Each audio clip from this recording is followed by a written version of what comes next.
means cultivation and culture means agri means field and culture means cultivation. ठीक है, तो खेती बाड़ी करना, क्या करना? खेती बाड़ी करना. तो एग्रीकल्चर जो है it is the backbone of Indian economy. Hindustan का क्या है? बैकबोन है. तो अब 70% पीपल्स एंगेजेड विथ एग्रीकल्चर. 70% से ज्यादा लोग जो है किसके साथ डिपेंडेंट है? एग्रीकल्चर के साथ डिपेंडेंट है. तो एग्रीकल्चर जो है ये हमारे कि इस हिंदुस्तान का क्या है? रीढ़ की हड्डी है, मींस बैकबोन है. Without agriculture India can not developed. Hindustan develop हो सकता नहीं है. तो हमारे पास जो एग्रीकल्चर में सबसे पहली चीज आती है वो आती है फार्मिंग. क्या आती है? फार्मिंग. अब फार्मिंग क्या होता है? फार्मिंग के भी टाइप्स है और फार्मिंग क्या होता है?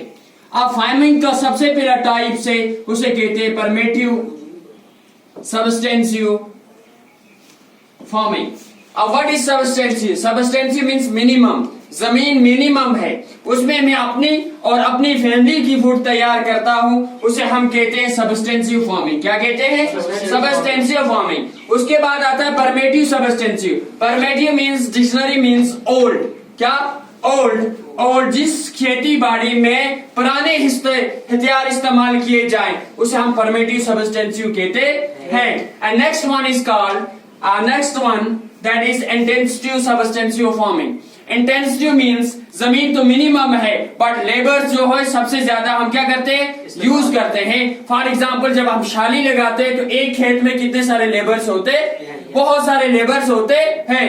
अब एग्रीकल्चर में दो चीजें होती है, एक कैपिटल, एक होता है लेबर, जिसे हम कैपिटल इंटेंसिव टेक्निक और लेबर इंटेंसिव टेक्निक भी कहते हैं.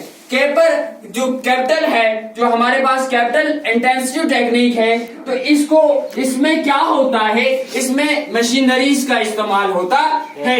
और labour intensive means more and more labours are used in agriculture, तो इसे हम लेबर इंटेंसिव कहते हैं. कभी भी कैपिटल इंटेंसिव टेक्निक का नाम सुना जाए तो एग्रीकल्चर में वो होते हैं कि हम मशीनरीज का इस्तेमाल करते हैं. इसी तरीके से हमारे पास लेबर से मोर एंड मोर लेबर, जहां सबसे ज्यादा लेबर इस्तेमाल किया जाए that is labour intensive technique. ठीक है. एंड मैं बात कर रहा था तीसरी सब्सटेंसिव फार्मिंग बात की मैंने. इसके टाइप से परमेटिव और intensive. And third is called commercial. ठीक है. What is commercial? Commercial dictionary means to sell या टू बिजनेस. कमर्शियल का मतलब ही कमाना, बेचना. वो खेती बाड़ी जो बेचने के लिए की जाए उसे हम कहते हैं कमर्शियल फार्मिंग. क्या कहते हैं? Commercial farming. तो इसमें एक चीज आती है इससे पहले, शिफ्टिंग एग्रीकल्चर या शिफ्टिंग फार्मिंग कहते हैं. What is shifting agriculture? For example हमारे पास यहाँ एक खेत है और इस खेत में क्या होता है? अब खेत में हमारे पास यहाँ जो हमारे पास ये फूड ग्रेन्स हैं, ठीक है, इनको हम काट लेते हैं. अब नीचे क्या बच गया? घास बच गया, ग्रास बच गया. ठीक है. तो इस ग्रास को हम क्या करते हैं? To fire. दो चीजें होती हैं इसमें, टू बर्न, ठीक है, टू स्लेश. अब टू स्लेश क्या होता है? Slash means to cut. Shifting agriculture में कितनी चीजें होती है? दो चीजें, टू स्लेश, टू बर्न.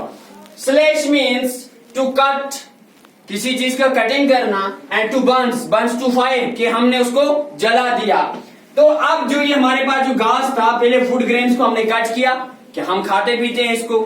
अब यहाँ घास बचा. क्या बचा? घास. इसको हमने क्या किया? जला दिया.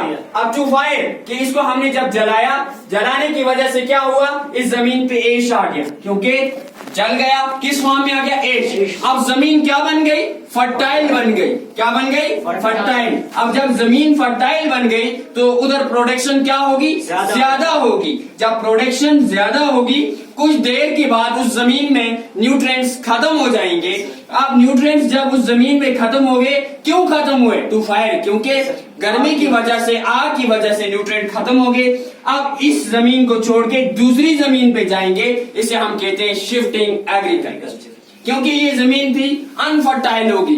कि ये फर्टाइल नहीं रही, हमें फर्टाइल जमीन चाहिए, तो हम फर्टाइल जमीन पे गए, इसे हम कहेंगे शिफ्टिंग एग्रीकल्चर या शिफ्टिंग कल्चर या शिफ्टिंग फार्मिंग भी कहते हैं।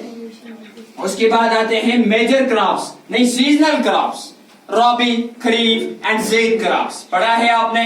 अब रॉबी क्रॉप जो होता है, इस क्रॉप्स को हम कहते हैं विंटर क्रॉप।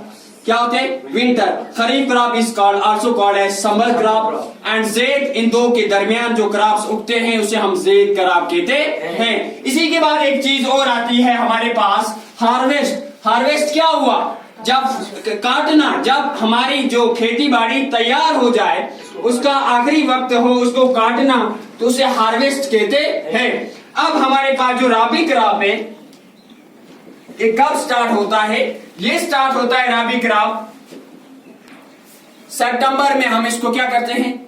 लगाते हैं। सितंबर अक्टूबर में इसको हम क्या करते हैं? लगाते हैं। और हार्वेस्ट कब करते हैं? मार्च अप्रैल में, ठीक है, काटते हैं। और खरीफ क्रॉप जो होता है वो हम कब लगाते हैं?